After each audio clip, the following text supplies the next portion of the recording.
নমস্কার বন্ধুরা, আমি SD. Welcome to the channel. আজকের ভিডিওতে আমি শেয়ার করতে চলেছি ইডেন গার্ডেন্সে ম্যাচ দেখার অভিজ্ঞতা। আর হ্যাঁ, কিছু গুরুত্বপূর্ণ টিপস আছে যেগুলো তোমাদের কাজে লাগতে পারে। সো চলো শুরু করি। 14ই November India versus South Africa প্রথম টেস্টের ডে 1 ছিল। আমি আমার 3জন বন্ধুর সাথে মেট্রো ধরে স্প্ল্যানেড পৌঁছে যাই। ফুটপাথে তখন ভীষণ ভিড়ই ছিল এবং চারিদিকে পুলিশ, যাতে রাস্তা পার হতে কোনো অসুবিধা না হয় লোকজনের। তারপরে ধীরে ধীরে আমরা ইডেন গার্ডেন্সের গেট নাম্বার 11-এর দিকে এগোতে থাকি।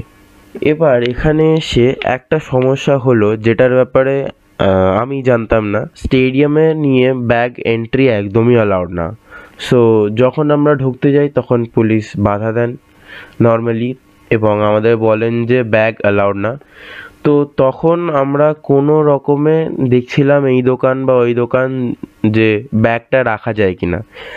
আর ফাইনালি একটা দোকান পেয়েছিলাম, একটা ব্যাগ রাখার জন্য 100 টাকা চাইছিল। কোনো উপায় না পেয়ে আমাদের অগত্যা রাখতেই হয়েছে।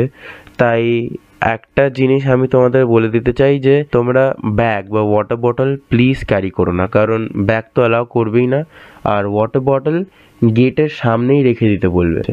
সো প্লিজ এই জিনিসগুলো ক্যারি করো না। যাই হোক, আমরা ব্যাগ রেখে ঢুকলাম। ততক্ষণে অবশ্য ম্যাচ শুরু হয়ে গিয়েছে।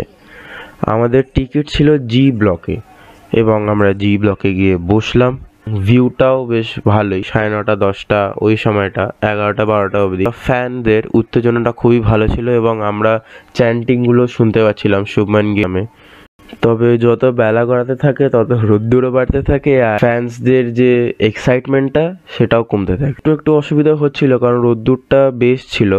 আমরা চেষ্টা করলাম যে অন্য কোনো ব্লকে গিয়ে বস। এবার এখানে একটা ছোট্ট জিনিস, যে পুলিশ কিন্তু তোমাদের ব্লকটা চেঞ্জ করতে একেবারেই দেবেন না, কিন্তু আমরা ট্রাই করেছিলাম এবং লাকিলি আমরা বসে গেছিলাম অন্য ব্লকে, মানে যেইটাতে শেড ছিল। জি ব্লক থেকে বেরিয়ে আমরা কে ব্লকে বসেছিলাম, যেখানটা শেড ছিল।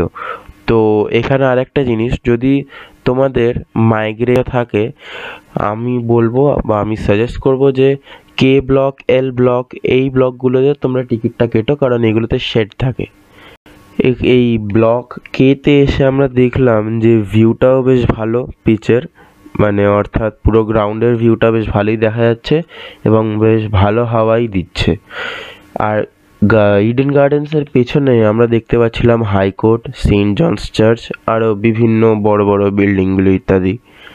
আর ইডেন গার্ডেন্সের পেছনের দিকে দেখা যাচ্ছিল দ্বিতীয় হুগলি সেতু, আর ওর কাছেই দেখা যাচ্ছিল মোহনবাগান অ্যাথলেটিক ক্লাবের ট্রেনিং গ্রাউন্ড।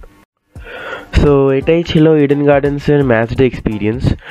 তোমরা কখনো কোনো ম্যাচ দেখতে গেলে এই 2-3টে জিনিস মাথায় রেখো, তাহলে আমার মনে হয় তোমাদের বেশ সুবিধাই হবে।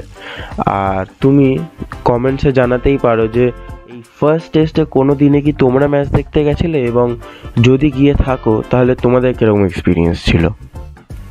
আশা করছি একটা নতুন ভিডিওতে পরে দেখা হবে। Till then, take care, by.